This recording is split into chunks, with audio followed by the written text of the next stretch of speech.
Welcome to What the Hell Did I Just Read? Today, we're going medieval. To Beowulf. Meat halls. Okay, so, Beowulf is our story of the day today. I'm Melissa, and Emma's missing. And, we are going to discuss Beowulf, because it was the book we read. Okay, so today, we're mostly doing just major points. So, our first major point today is going to be about how Beowulf and Grendel were fighting in junk. Because, you know, that's a really big part of the book. So, an interesting thing about Beowulf and Grendel's fight was that Grendel didn't die during the fight. Like, it was very bizarre. Beowulf was fighting him, he was meat hall and a little tipsy, and he was just like, "'Cause I am a man of God, and I have a sword, and I'm just gonna cut your arm off and call it a night." So, that's what they did, and we didn't really have any confirmation that Grendel had in fact died until his mom came back for vengeance against the man with a special sword that could actually cut Grendel's flesh. You know, when Grendel's mom came back for vengeance, and Beowulf, after having lost only one man to this wicked Cain spawn, because that's what all evil things are in this book, Cain spawn. And so, Beowulf was fighting her, and he cut her head off with his special sword of God. On guard! Hi guys! I have a special sword. You do have a special sword. She's back, guys. Hi! So. This will come into play later. So Yes, we're gonna put it away for now. Okay. Alright, wow. So. Alright. Yeah. So, he had a very special sword. And, and it was interesting because, you know, Beowulf was the only one who could actually damage Grendel. Because, you know, Grendel had been attacking the mead hall for like 12 years straight, and he just kept pillaging the crap out of them. And then, you know, Hrothgar was eventually just like, "Oh my god, somebody help me." And Beowulf did. Because, you know, he's a nice guy. He's a nice guy, good Christian man, and all around nice man. in a terribly pagan time. Yeah, because apparently, if you're pagan, you can't damage Grendel because you've got all these pagan false hopes that your pagan false gods apparently not answer. And, but, you know, so Beowulf was this good, you know, Christian hero guy in this really well-written story poem that was, you know, if you paid attention, pretty much Christian propaganda, like, look how cool our heroes are, please join our religion. Speaking of Christians and pagans, let's talk about connections between Beowulf and Le Morte Arthur. For those of you that don't know what Le Morte Arthur is, I don't want to talk to you. But That's not nice. Anyway, what it is basically the story of King Arthur and his knights of the Round Table, all sort of boxed into one little complete volume. Not complete. And by little, we mean it's like this thick. Yeah, well, whatever. A nice summer book. So, one of the things that we noticed was a really obvious connection was that they were both sort of bridges between ages and the age of paganism versus Christianity, and how, like, you still need a magic sword to defeat the monster, even if you're God's soldier. Just like you still, you know, with Arthur, his main advisor was Merlin the Wizard. Magic! Oh.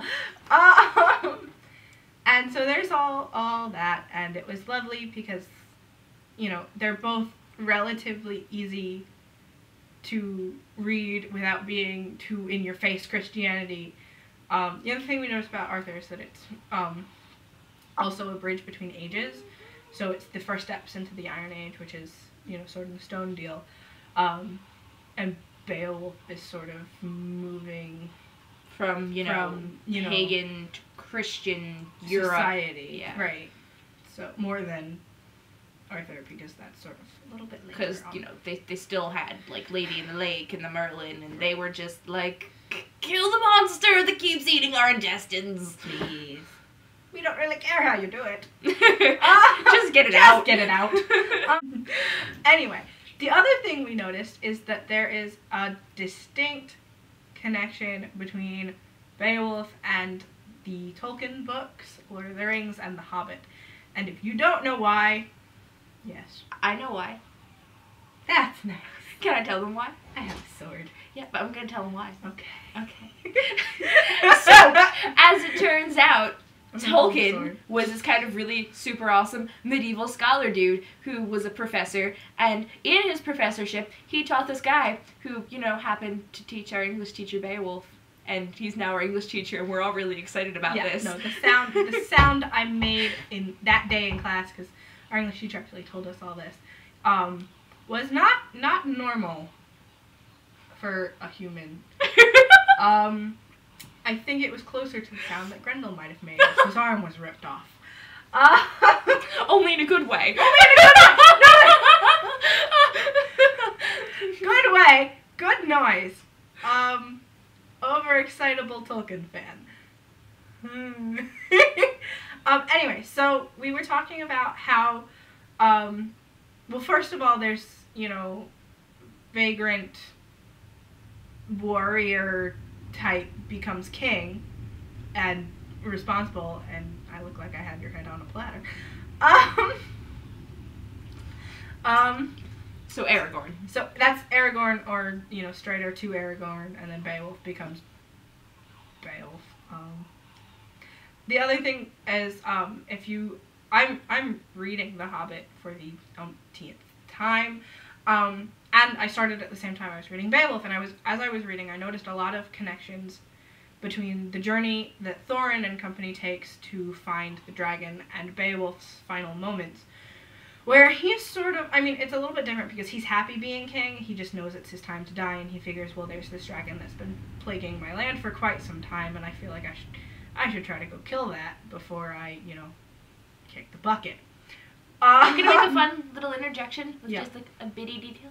So the other kind of fun thing that we also noticed was that there's this deal with, you know, Bilbo took a cup from Smaug's hoard to be cup. Oh, he took a cup. I have a cup too, but it's not from the dragon hoard. I'm smarter than that. How do you know? It's my cup. I think you might have mentioned, at least I hope you would. You keep that. Okay. She has a cup. Okay. Alright, so there was a cup. Here, I'll put the cup on my sword. Okay, so Bilbo took a cup from Smaug's hoard and brought it back to company to be like, hey, look, there's treasure. And, you know, the dragon kind of started pillaging the crap out of, you know, Beowulf's home when this dude was like, I'm going to take a cup. So, that was a fun connection. I guess he was thirsty. But, yeah, so the cup connection. Someday we'll find it. The cup connection. The hobbits. The dwarves. And us. Okay.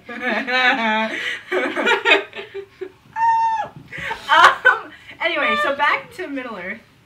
I wish. Stop hitting me. I have a sword! So one of the other thing is that Bard is the one that actually slays the dragon, and I don't remember. Is it the yeah? Isn't he a guy from Rivendell? He's a guy. No, he's a guy from the lake town. Yeah, my bad. And he's been the one that's actually been sort of dealing with the dragon plague for a long time, and he has all of these qualities that people really valued. As for heroes, he's more of a classic hero than either Thorin or Bilbo, actually, because they're both, one of them's kind of like, I don't know what I'm doing, I'm just gonna take this cup here. And the other one's so driven by hate and revenge that he's more of an anti-hero, but that's not the point of this video. We love you anyway, Thorin. Even though you're a butt. And there you go. And so, and just like Beowulf, he was sort of doing the slaying for the good of everyone else rather than like, oh, I need to kill this dragon here. This here dragon. But Thorin is like Beowulf in the fact that he actually has to die and get succeeded in order for the dragon to be truly Vanquished? Thank you. Vanquished.